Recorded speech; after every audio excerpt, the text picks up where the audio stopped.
잠언 30장 28절 말씀을 다시 보시겠습니다. 손에 잡힐 만하여도 왕궁에 있는 도마뱀이니라. 아멘. 이 본문 말씀에 도마뱀이라는 얘기가 나오죠. 이 성경에 도마뱀이라는 말이 들어간 구절 자체가 성경 전체를 통틀어 세 절밖에 없습니다. 하나는 오늘 본문에 여기 잠언에 나오고요. 또 하나는 두 번은 레위기에 나오는데 도마뱀이나 도마뱀 비슷한 것들 모든 동물들이 싹 다 그냥 하나로 묶어서 다 부정한 짐승입니다. 즉 언약의 말씀을 지키며 살아가야 되는 이스라엘 백성들에게 이 도마뱀이라는 녀석들은 만지거나 먹거나 가까이 하지 말아야 될 부정한 짐승인 거예요. 그런데 아굴의 잠언을 보면 왜 이 아굴이라는 사람은 도마뱀을 가리켜 땅에 작고도 가장 지혜로운 것 넷 중에 하나라고 이야기를 하겠습니까? 그것은 이 도마뱀이란 부정한 동물, 하지만 그들이 살아가는 모습 속에 하나님의 백성으로서 우리가 간직해야 될 신앙의 태도가 도마뱀들의 삶의 모습 속에 있기 때문에 그렇습니다. 그래서 오늘 말씀을 통해 우리를 향하신 하나님의 마음 나눌 수 있기를 원합니다. 도마뱀, 오늘 본문에서 이렇게 번역이 된 히브리어 본문이 서마미트라는 말입니다. 자, 서마미트다 이렇게 번역된 도마뱀이 학명으로 하면 헤미닥틸러스 털시커스 이렇게 되어 있습니다. 얘가 뭐하는 도마뱀이냐? 일단 크기가 12에서 15cm 정도 됩니다. 여러분 손바닥만한 도마뱀인 거예요. 그리고 이 녀석이 발바닥이 끈적끈적합니다. 그래서 벽에 탁 달라붙으면 떨어지지 않고 하루 종일도 붙어 있는 거예요. 이 서마미트라고 번역된 이 도마뱀의 다른 이름이 뭐냐? 학명은 그렇고 뭐라고 불리느냐? 보통은 지중해 집도마뱀 이렇게 불리는 녀석입니다. 지중해 집도마뱀, 그러면 집도마뱀이라 그랬으니까 이 녀석은 서식지를 자연 속에서 찾는 게 아니라 오히려 사람 사는 집으로 기어 들어와서 같이 사는 녀석이에요. 왜 사람 사는 집을 택하느냐? 바깥보다 안전하기 때문에. 얘네들은 낮에는 천장이나 벽에 붙어 있다가 밤 2시, 새벽 2시쯤 되면 활동을 시작한다 그래요.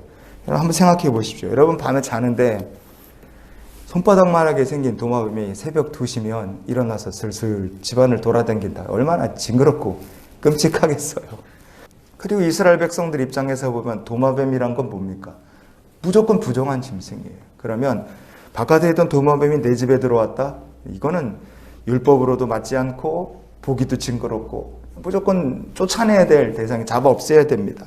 그러면 여러분이 도마뱀이 집에 들어온 사람이라 그러면 언제 잡겠습니까?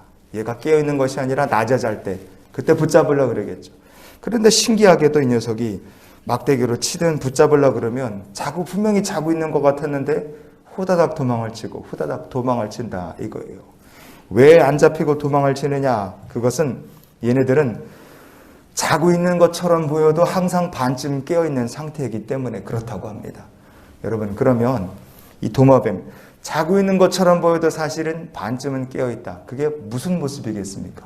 하나님께서 이스라엘 백성들에게 원하시는 영적 파수꾼의 모습과 이 도마뱀이 닮아 있는 겁니다.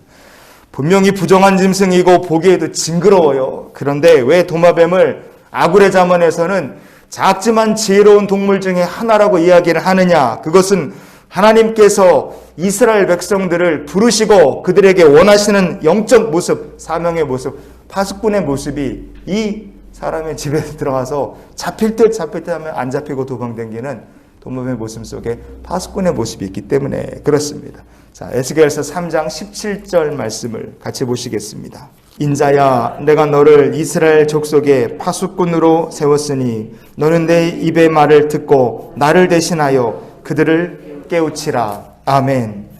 에스겔 선지자도 포로로 끌려와서 고통 중에 같이 시달리는 사람입니다. 세상 사는 것이 힘들고 어려운 건 선지자도 마찬가지예요. 그도 세상의 헛된 꿈에 취하여 깊이 잠들 수 있습니다. 그러나 하나님께서는 선지자에게 너가 아무리 세상 살기에 힘들고 어려워도 너는 다른 사람을 내 대신 깨우는 파수꾼이 되어야 한다고 사명을 주신 거예요. 여러분 우리가 바로 받은 사명이 똑같습니다. 잠든 영혼을 깨우고 지옥 갈 영혼을 깨우고 세상에 마귀의 시험과 역사가 올 때마다 우리도 똑같이 잠드는 것이 아니라 항상 깨어 있어서 다른 영혼들을 깨우는 파수꾼의 사명, 감당하는 우리들이 될 수 있기를 원합니다. 그러려면 우리가 어떻게 살아야 되겠습니까? 오늘 말씀의 결론으로 고린도전서 11장 30절 말씀을 같이 보시겠습니다. 그러므로 너희 중에 약한 자와 병든 자가 많고 잠자는 자도 적지 아니하니. 아멘. 우리가 세상을 사는 동안에 먹고 사는 문제만 신경 써도 굉장히 피곤합니다. 그래서 주의 부름받은 사명자들인 우리들이 파수꾼의 사명을 감당하지 못하고 약하여지고 병들고 심지어 영적으로 깊이 잠들어 버리는 사람들도 분명히 교회 안에 있습니다. 그렇기 때문에 우리가 늘 깨어서 파수꾼의 사명을 감당할 수 있도록 하나님께서 우리에게 성령 충만함과 영육 간의 강건함 주시기를 기도하는 주의 백성들이 될 수 있기를 원합니다. 아까 오늘 본문에서 봤던 도마뱀이라는 녀석은 새벽 2시가 되면 일어나서 활동을 시작한다 그랬죠. 도마뱀이라는 녀석이 가장 어두울 때 왕성하게 활동을 시작하는 것처럼 영적 파수꾼 하나님 부르신 사람들은 세상이 영적으로 가장 어두울 때 그때 일어나서 가장 왕성하게 활동을 해야 될 줄 믿습니다. 바로 지금이 영적 어두움의 때고 바로 지금이 우리가 육과 영이 연약하여지고 병들어 잠들어 있을 때가 아니라 하나님을 의지하여 일어나고 깨어 활동할 때인 줄 믿습니다. 그래서 우리가 이런 기도로 오늘 하루의 삶을 살았으면 좋겠어요. 주여, 영적 어두움의 때에 열심히 일어나 일하게 하여 주시옵소서. 우리가 늘 영적으로 깨어있고 하나님 대신 이 영혼들을, 잠든 영혼들을 깨우는 파수꾼으로서 부름받았으니 그 사명을 잘 감당할 수 있길 원합니다. 오늘도 하나님께서 에스겔 선지자를 사용하신 것처럼 이 시대의 파수꾼으로 잠든 내 가족들, 영원히 잠든 내 가족들과 형제 자매들을 깨우는 파수꾼의 사명 감당하며 주님과 함께 동행하는 날이 되시기를 예수님 이름으로 축원을 드립니다.